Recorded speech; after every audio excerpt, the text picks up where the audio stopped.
Hello, and welcome to the Angus and Pete Show.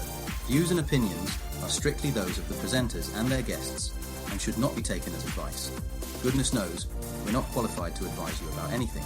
Side effects may include mild amusement and occasional enlightenment with feelings of embarrassment, apathy, disappointment, and pity. Welcome to episode 3. I'm Angus Pacey. And I'm Pete Brown, and we are the Angus and Pete Show. If you want to know more about who Angus and Pete are, check us out on LinkedIn, because we do not do big, egotistical biographies, do we, Angus? No, I think everybody knows enough about us, and if they're really interested, they will find us. Indeed. So, Pete, we always go to the post bag first. Post-bag time. What is in the post bag this week? People are saying nice things, that the show is interesting, which is what it was all about, adding some value. I'd really like people to be a little bit more irreverent, maybe even critical about what we're doing. Just give us a few challenges. Maybe as we go through the episodes, we'll piss enough people off, and that will start to happen. But we'll see where we go. We just have to hit all the different topics, and somebody's going to bite at some point. I'm sure we'll get there. We've had some good feedback about last week's episode, which I thought was a real simplistic history lesson.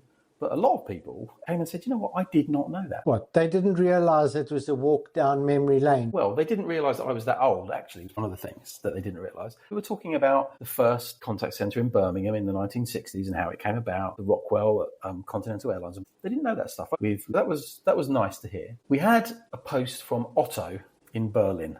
Oh boy, he's a proper German fellow. A proper German fellow. And he said 30 minutes might be too long for some people. Let me guess, was he an engineer? I think he was, yeah. I think he was a technical chap. He was looking for a feature list that he could go through in 30 seconds. He wants a specification, which frankly we're not going to give him. Otto in Berlin, we're not about activity, we're about outcome. It will take as long as it takes. Get used to it. Thanks for your post anyway. So we also had a post from Jay in North London who asked, will we be at CC Expo 2024 this week in London? And are we doing a preview? And the answer is yes, we will both be there. We will be doing a review of CC Expo next week. We're not going to do it in depth, but we will be giving CC Expo a little bit of a nod, how the feedback was from some of the buyers and sellers that were there. Steph from Johannesburg also got in touch, and he called us out on the supply and buy chain. We've mentioned on a number of occasions, and he said, well, I want to know more. I think I know what a supply chain is. I'm not sure I've heard the phrase buy chain before, and I certainly haven't heard the two together. What is that all about? How does that work? Tell me more. He has a thirst for knowledge down there in Johannesburg. Angus, I'm going to put you on the spot now. Where do you want to start, and what can you tell us? Let's think about this. The supply and buy chain, at the two ends of it, you've got a customer on your sort of left-hand side, your mental picture. On the right-hand side, you've got vendors, the people that build the stuff and all that technology, and they want to sell it to customers. This is the technology and the services that make customer engagement work for businesses. Yeah, but it's anything, actually. I mean, if you look at most technology, it goes through the same chain. Customers typically will buy goods and services from a channel. Now, there are numerous words for this. Channel, partners, resellers, VARs, systems integrators, there are loads of them. Those organizations may buy from distribution, whose job is to ship things. And this is a legacy construct from the old days when everything used to be a box and somebody had to shift the box. Distribution sounds like Eddie Stobart and tins of baked beans to me. Well, it was. In those days, it was a box that cost money, and ultimately their job was to import it, deal with all the import duties and the currency conversions. It's morphed now. So their job is to help vendors scale, and then you get the vendors on the back end. So those are your kind of major segments. So the vendors build things. The distributors may or may not be involved in this, but if they are, they're there to give the vendors footprint, scale. Right in front of the customer is that reseller or channel or routes to market. And they're the people in most cases that are dealing with those end user customers. Although I guess vendors deal directly with customers as well at some times. Yeah, at any point in that chain, vendors can bypass one or many of those intermediaries, if you think about it. Now, some vendors deliberately, as part of their strategy, bypass it. Other vendors absolutely do not. They have a single route to market strategy that they go for, and other vendors use both. So if you're a channel building a business that's relying on a vendor to do the right thing, do you really want them to be cutting around you every 5 minutes? Oh, okay. Good luck. Okay. Have I just hit a button here? Maybe that's something for a later episode when we do the why do vendors screw over resellers episode. I think that is one or maybe 3 episodes in its. That's a whole topic. Okay. That's a different topic. Okay. But I think, you know what, to buyers, to end customers that buy the stuff, I think it's actually quite interesting to know because it's very relevant to their relationship. Okay. Then, so vendors build things, distributors sell to resellers if they're in the loop, and resellers have that contractual obligation with the customer to get this thing done and deliver. Right, but the party does not end there. Okay. Everyone likes a big party. We have some influences on the side, and those influences play a significant role all the way through that supply and buy chain. So we've already spoken about one group of influencers, and that's the analysts. Now, if you want episode 1, if you haven't listened to that, refer to episode 1. There's another group which are the consultants. Sounds like another episode waiting to happen. I think C is for consultants. Is that what we're saying? C is for consultants. Ooh, sounds interesting. Okay. Then you have, in many cases, adjacent vendors that bring adjacent products and services to that ecosystem. So you might have a core vendor bringing the platform that does all the contact center technology. And then you might have somebody that's doing a CRM, customer relationship management. What did we say? What did we say about 3-letter acronyms, Angus? They slip in customer occasionally. Relationship management, and people don't even know what that means. So a Salesforce, right? Drop some names. ServiceNow in the service management. A desktop application that one may use something to like transact that. Business when communicating with the customer. Correct. They integrate. They connect into the primary vendor's platform to really build a bigger solution. So we've got vendors, we've got technical partners of vendors, we've got distribution, we've got resellers that aren't called resellers, they're called channels and they're called partners.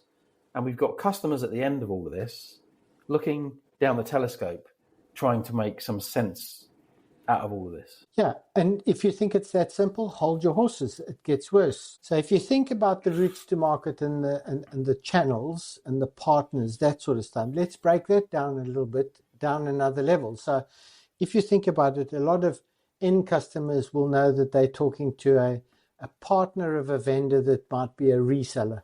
What they do is that they take the technology and they resell it, and then they provide services to deploy it and implement it. But that's only one type. Then you get managed service providers that bring other technologies to bear. So they might deliver calls, they might deliver a whole load of other network services, security services, hosting services. Now, they provide a whole managed service where they take care of a lot of the running of that platform. Then you get service providers. Go back to last week's history lesson. The old telcos rebrands themselves as something else. They call themselves service providers. Another group, typically either national or multinational. Vodafone's a really good example of that. One company with multiple operating companies all over the place, all loosely connected by a logo, but they're kind of independent in their own countries. You've got systems integrators, the big systems integrators that operate across that. And then you've got what we call agencies or a referral model. So the bottom line, if you think about those routes to market, and we talk about channels, it's not one size fits all. It's complex. Go down to distribution. That's also not simple. You've got in EMEA, if you think about EMEA, it's very fragmented. Now go back to our comments on our trailers. Europe is not one country. You've got multiple distributors operating within a country, and you've got also multinational distributors. And partners and customers need to recognize how they buy across their different footprints. So there's a lot of complexity in that whole environment. In an attempt to wake up some of our listeners who have undoubtedly gone to sleep, because this sounds really quite scary and complicated, I'm thinking to myself, all of the people we've spoken about, all the players, they're all businesses, right? Yeah. They're all businesses. And businesses, by definition, exist to do one thing, and that's to make money on the whole. Some of them do a pretty good job of it. Some of them not so good.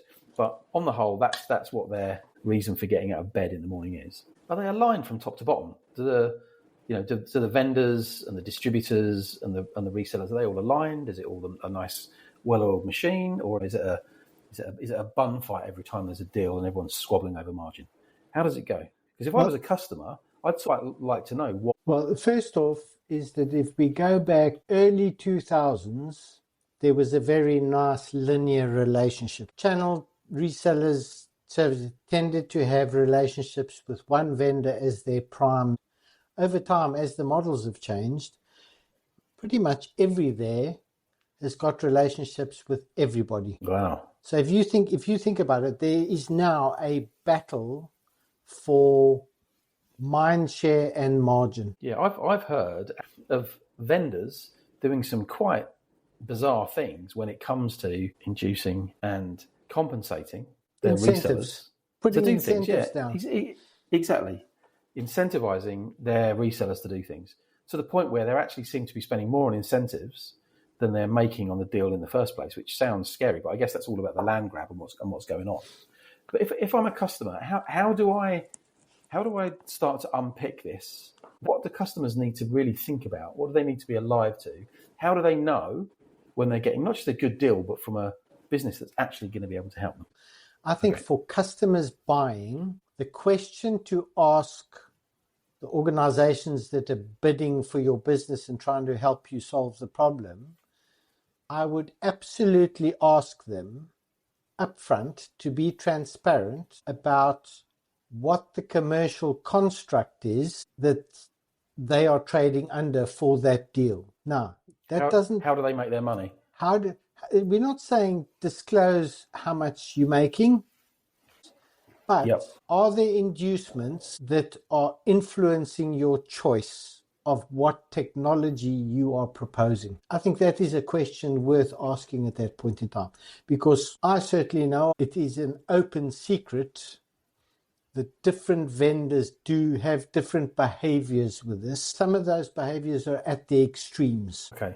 In terms of what? Making product choices versus the margin they get paid on them and the commercial incentives they have. Good example. You can have a very big lump of cash if you propose my solution, Mr. or Mrs. or Ms. or Master salesperson, rather than doing a deal with vendor B that has got a very consistent, profitable offering and stable scenario. I'm going to throw a big wad of cash at you.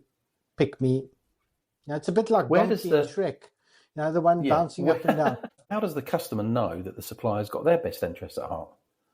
Because how much effort does the supplier put into solving a problem? This is what we're all about. We spoke about this last week. The problem we're trying to solve in the customer engagement industry is actually very simple. Customer experience and service on the one hand, and cost to serve on the other. Very simple. Where does margin and profiteering and maybe even corporate greed fit in all? And how focused are our suppliers in this business on actually solving the customer's problem as opposed to solving their own margin challenges? Okay, so let's be upfront about one thing. Salespeople in most industries on this planet are coin operated. In our industry, especially with big organizations, the focus on quarterly numbers to report to shareholders is unbelievable. You're looking at things on a quarterly basis. When you've got sales cycles that are not nicely constructed to fit into a 3-month box, but may take 6, 9, 12, 18 months. We've worked on deals that have been 2 or 3 years long. How does that fit? I mean, that just sounds like another dynamic that makes the whole thing very difficult to manage on a one-size-fits-all basis. So I think you can't fit it on one size fits all because, in our game, simple problems can be solved in really relatively short time periods. If it's a bigger problem, then that takes longer. I think at the beginning of your cycle, the onus is on the business stakeholders that own the budget, is as part of their procurement process, is to have a pre-qualification and ask the salient questions about the organizations that they're going to talk to. Let's go. Right. The customers, right. Yeah, customers have got to ask the companies that the channel partners that are going to bid, they're going to work with, doesn't matter what they are, resellers, agents, service providers. What is your relationship with the vendors that you might choose? Because it's not about what is the price. That is very important at the end of it. You've got to get a deal. But at the same time, you want to make sure that you are getting an objective proposal, not one that's driven on whether you're going to get a very nice opportunity to drive a Porsche for the next year, which is a... I know. Hey, listen, it's a real example, right? We've all seen it. And again, we were speaking about transparency in episode 1 in a different context around analysts. I wonder if that transparency would be a good thing when it comes to the supply chain into the buy chain. I'm surprised, actually. I've worked on a number of RFPs and tenders over the years, a high number, and very rarely do these questions get asked. It's interesting. It's interesting that they're not asked. I wonder if people really want to know. I wonder if people really want to know the answer. I think you're putting your finger on the topic of RFPs or requests for proposal or a real freaking problem. Yeah, those structured documents that we those structured love. Questionnaires. I think that is a topic in its own right for another episode. I think by the end of this episode, I think we'll have about 10 in the bag. Excellent. So just to recap, Angus, it seems to me, just reading between some of the lines here, vendors have got an agenda. Yes, they want to make money, but actually they seem to be more about getting their product out there and grabbing the market share and using distribution to help them do that. The resellers have got to facilitate that, but they've got to make the margin. That's really where it goes. So there seems to be a little bit of, I wouldn't say a misalignment, but the agendas are slightly different depending on who you're talking to in that supply chain. Are all customers aligned in their agendas and the way that they make decisions and the things that they want to do? No, I think we've got the same problem, but it's hidden slightly better. If that's a good way of putting it, it's below the radar. It's below the radar. I think everybody knows it, but nobody wants to talk about it. What is that? So, in businesses, you've got two very discrete groupings that are looking at customer experience and contact centers and engaging with your customers. Let's get back to customer engagement. I know that will make you very happy. Thank you. You've got IT. And you've got the business stakeholders that are trying to look at solutions for problems that they are focused on. Right. And I think... So you've got these two communities that work together. Let's say the technical community and the business community, IT and business stakeholders. We know, because of our experiences, and we know because they've told us, that the business community is really focused on achieving outcomes, business outcomes, whereas the IT community seems to be very focused on solving problems. They're both right. And at the same time, they're both speaking a different language. So I guess if you're an astute, savvy salesperson, you can work out fairly quickly who's running the show when it comes to procurement based on the language that's written in an ITT and, an invitation to tender, I should say. Sorry, an invitation to tender or a request for proposal or a can you give me a quote document? The language that's used will give you a clue as to who's running that. What does that tell a salesperson? I think don't focus on only one of them. is Right, the that's first a thing good I one. would say. I mean, a good example is I was at a customer event a couple of months back and talking to mostly business end customers, line of business people. One of them was really interested about, I've got this problem. What solutions can we look at for this? How do we do it? And listened to it, had a discussion. I said to him, really interested to understand, why don't you have one of your technical people from IT or your contact center business with you, so that they can translate the 3, 4, 5, 6-letter acronyms and the technobabble into something that makes sense for you from a business perspective. And he said, we'll bring them in at a later time, but I don't want them to be the speed bumps right now and tell me what I can't do. Okay, that's interesting. So Yeah. they talk different languages. Yep. Okay. Yeah, so I get that. salespeople have got to be aware that certain groupings have got vested interest in not changing anything, and other people are absolutely looking at what they need to adjust to drive certain outcomes. And That sounds like another whole episode that's probably on the drawing board somewhere. yeah, I We think talk we're about up that to. whole thing. I think we're up to about number 5 now. I think. Yeah. I was reading a stat that most podcasts don't get beyond their 3rd episode. So I think we've got enough material to keep us going till at least 10. Yeah, I think we're okay. And luckily we've got good interaction from all our listeners so far, and hopefully they'll get us past 10. Good. Let's keep going. So I feel that this episode has been a little bit all over the place. It's a reflection of the complexity of how vendors work through their routes to market, with their partners, with their resellers, with their channels, with their distributors, to get the job done, i.e. ship their product out the door, whether it's a box or a service. And let's face it, in the customer engagement industry today, most of these things are as a service. It's complex. So I think what we've said is we recognize that complexity, and in future episodes, we're going to start to break down those actors, those interfaces, the way that works, and just dig a little bit deeper to see what goes on and start to flag up some takeaways for sellers and buyers to help them do their jobs more effectively and to help each other. Yeah, that's really where this goes. So what are the takeaways so we start getting into wrap up? Because I know we've had feedback that Otto will be fuming at the moment because we're into more than 20 minutes. So this one's for you, Otto. The takeaways, as someone buying customer engagement technology and solutions from channels, partners, resellers, whatever you want to call them, you must understand who's selling to you and how they relate to the other parties in the supply chain. Yeah. What does the model look like? How are you making your money? That's the first thing. I think one of the other things that I've heard you say is that if you can do that, this will help you to buy, implement, and adopt more effectively what you're buying. It will tell you who needs to be involved in your business. And I think the other thing is, there was a time when you buy this technology and it would be IT and purchasing involved in it. If you do that today, you'll have to do it again. Yep. Because as soon as you deliver a business application, which is what customer engagement is, on that basis, you're in all sorts of trouble.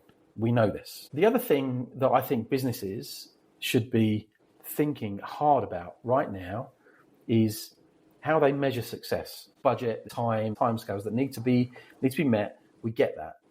But measuring success, for me, seems to be very inconsistent across the playing field. And there was a time when it was all about SLAs, Angus. Remember SLAs? Yeah.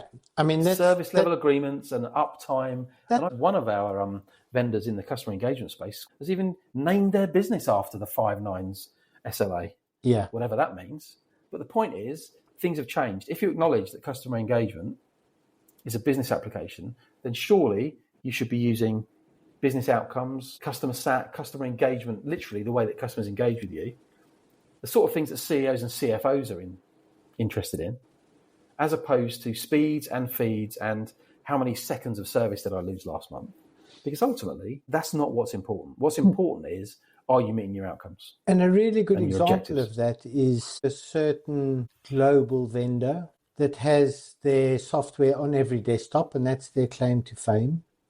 Yep. They've had multiple outages. I think their last one was today. That's Teams of people use their software, but if you look at the SLAs, they all look really nice. Go and have a look back on how much productivity has been impacted by the outage that happened with them. Outages happen. I think you've got to move away from those technical metrics to kind of what does this look like from a business? Any outage, depending on who the business is, depending on what time of day it is, depending on what time of the year it is, some businesses will be affected much more than others. Therefore, the commercial implications may be more serious for others. So it's not about one size fits all. So, final takeaway, if you're a customer and if your current supplier isn't speaking to you in terms of success business terms and is talking to you about SLAs and whatnot, you might want to think about going to find another supplier because they exist out there. Very business focused, very outcome focused vendors and suppliers are on the rise, and the SLA is something that I wouldn't say it's dead, but it's not really doing it. SLAs are in the same category as average handle time. How long does it take to serve the customer type metric? And I'll tell you why. Average handle time, just like abandon rate, is such a popular metric because in a lot of cases, even today, it's the only thing you can measure. So actually put your effort into measuring something else, and all of a sudden, you're looking at things that really make a difference as opposed to just the things that you can measure. And that's what we just said, right? There's our sixth topic to add to the list. Which metrics should the business people be looking at? There we go. Right, Otto, I think we've come to the end. Angus, are we done? I think we're done. Please give us feedback on our LinkedIn page. You, our listeners, need to keep our post bag bulging because that helps us talk about things that are relevant to you, and it also gives us ideas on how we can keep this going to get past 10 episodes. You can find the Angus and Pete Show on all your favorite podcast platforms. So our ask continues to be, please listen, hit the like button, hit the subscribe button, and absolutely please share our podcast to help us get the message out there. One last thing, Angus, before we go.